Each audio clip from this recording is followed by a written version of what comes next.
The 3 p.m. hour. Having died, Jesus is pierced by the lance and taken down from the cross. My dead Jesus, all of nature lets out a cry of anguish and, recognizing you as its creator, weeps over your sorrowful death. Thousands upon thousands of angels hover around the cross to mourn your death. They adore you as true God and accompany you to limbo, where you go to beautify the countless souls who have been lying in the dark dungeon since the dawn of all ages. My dead Jesus, I do not know how to separate myself from the cross, nor do I tire of continuously kissing your most sacred wounds, which speak so eloquently of your love for me. As I look at your frightful gashes and see one by one the bones exposed by your deep wounds, I feel myself dying.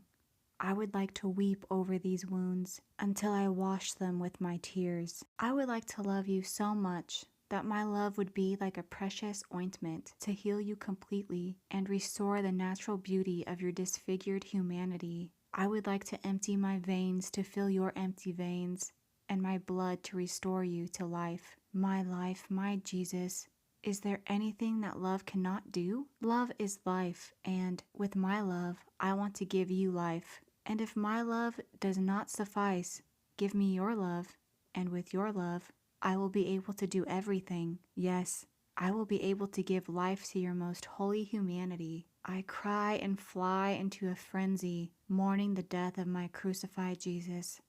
But while I cry for my Jesus, my heart leaps in my chest and goes into fits of joy as I see that, even after death, you, my gentle Jesus, want to express and confirm your love for me, providing me with a shelter and a refuge into your very heart. For this reason, then, moved by a supreme force to prove your death, a soldier pierces your heart with a lance, opening a deep wound, and you, my love, pour out the last drops of blood and water that your inflamed heart contains. Ah, how many things this wound, opened by your love, not by pain, tells me. If your lips are silent, your heart speaks to me, and I hear it say, "My child, after I had given everything, I wanted this lance to open in my heart a refuge for all souls. Once opened, my heart will cry out continuously to everyone, 'Come to me if you wish to be saved.' In this heart, you will find sanctity. It will make you holy, and you will find comfort in hardships, strength in weakness, peace in doubts, and companionship in abandonment. Then your voice becomes stronger, saying, 'O souls who love me, if you really wish to love me, come to dwell always in this heart. Here you will find true love with which to love me. Here you will find ardent flames to burn and consume you completely in my love. The tiniest exits from this heart shall deprive you of many graces and make you unlike me. Everything is centered in this heart. Here you will find the sacraments, my church, and the life of the church and of all souls. In my heart, I even feel the desecrations that are done to my church. I sense the plots of her enemies, the arrows they launch at her, the sufferings of my oppressed children, and the blood that they will shed, because there is no offense that this heart of mine does not feel. So, my child, live your life in this heart. Shelter yourself behind its doors and defend me. Make reparation to me and bring everyone to me. My love, if a lance has wounded your heart for me, with your hands I also beg you to wound my heart, my affections, my desires, and my whole being. May nothing remain in me that is not wounded by your love. I unite everything to the excruciating agony of our dear mother, who, because of the agony she feels on seeing your heart torn open, collapses from love and sorrow.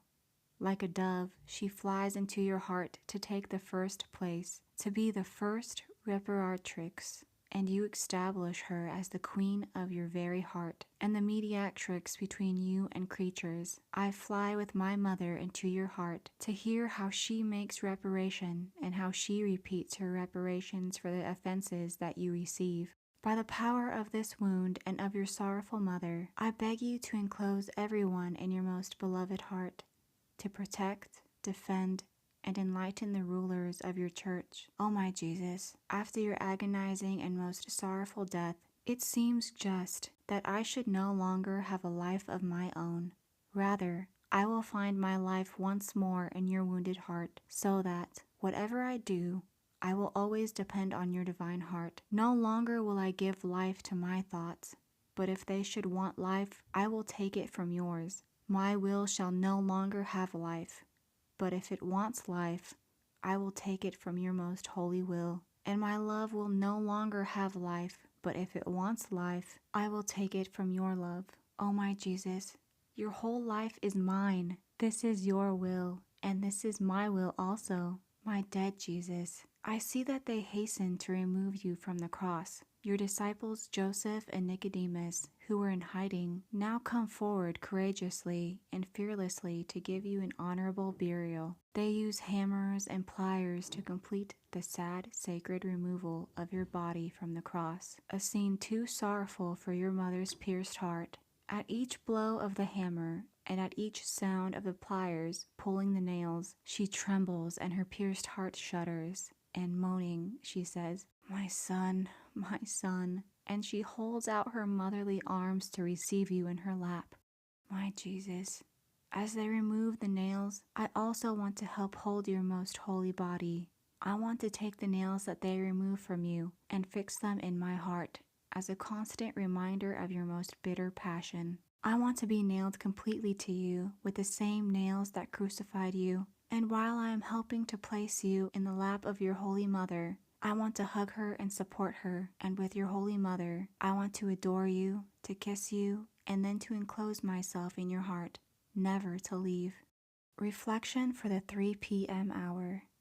It seems that humiliations ceased and victories began for Jesus after he died. But is my life such that, even after I am dead, it could be a call for souls and a spur that could lead them toward the good? In order to commit myself more to loving Jesus in all my words and actions, in all the sorrows I might endure, I will believe that my word will continue to live in others, to glorify the Lord, that he may be understood and loved even more. If my works will be a call spurring the works of other creatures and directing them to Jesus, if my steps will push their steps toward Jesus, if my pains will be the patience of all the creatures, ensuring that they all follow the will of Jesus, then, once I am in heaven, everything I did on earth shall continue to live amongst the creatures. Therefore, the love I had on earth for Jesus and my love for him when I am in heaven shall join together. Oh, would all this love, powerful as a magnet, could transport everyone to heaven. After his death,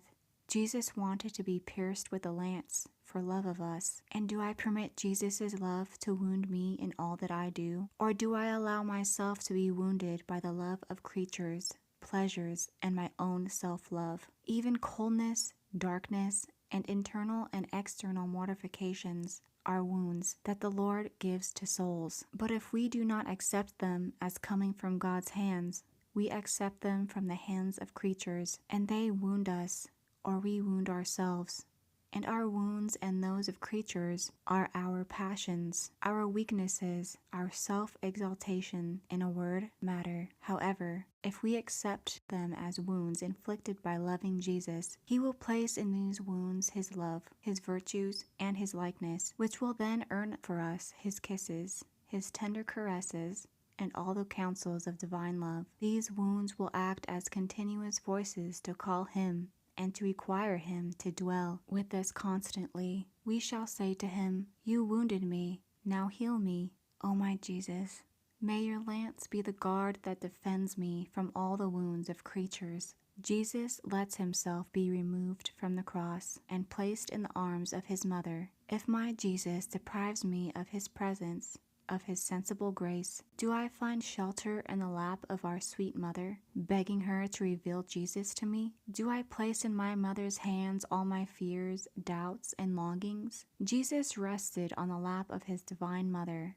Do I allow Jesus to rest in my lap, or do I disturb his rest with my fears and unrest? My mother, with your sweet motherly hands, remove everything from my heart that could keep Jesus from resting in me.